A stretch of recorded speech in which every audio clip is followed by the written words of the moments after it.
हिंदी के वाक्य में आम तौर पर सबसे पहले वो शब्द या वे शब्द आते हैं जो कर्ता यानी सब्जेक्ट है।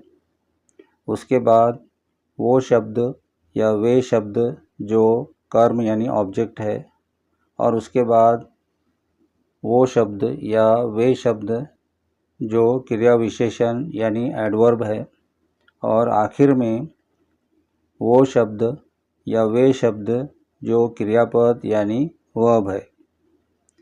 हिंदी के वाक्य को अगर इंग्लिश में बोलना है तो इंग्लिश के वाक्य में भी सबसे पहले वो शब्द या वे शब्द बोले जो हिंदी के वाक्य में सब्जेक्ट है।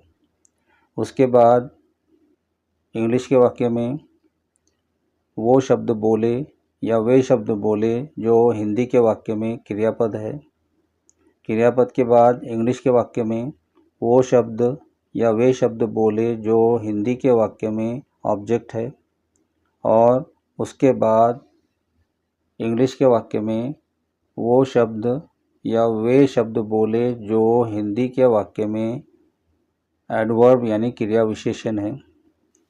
क्रिया कैसे हुई, कहाँ हुई या कब हुई बताने वाले जो क्रिया विशेषण हैं उन्हें आम तौर पर क्रियापद के बाद में, और अगर ऑब्जेक्ट है तो ऑब्जेक्ट के बाद में बोले।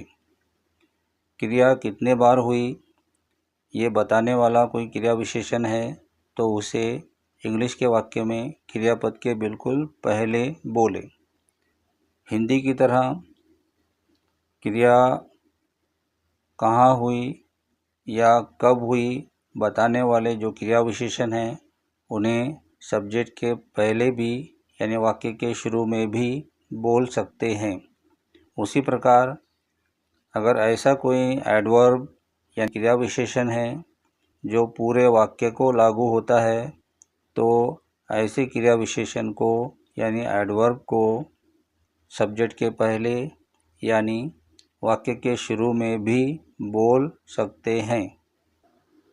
और हिंदी के सभी शब्दों के लिए इंग्लिश के सही शब्द उपयोग करें।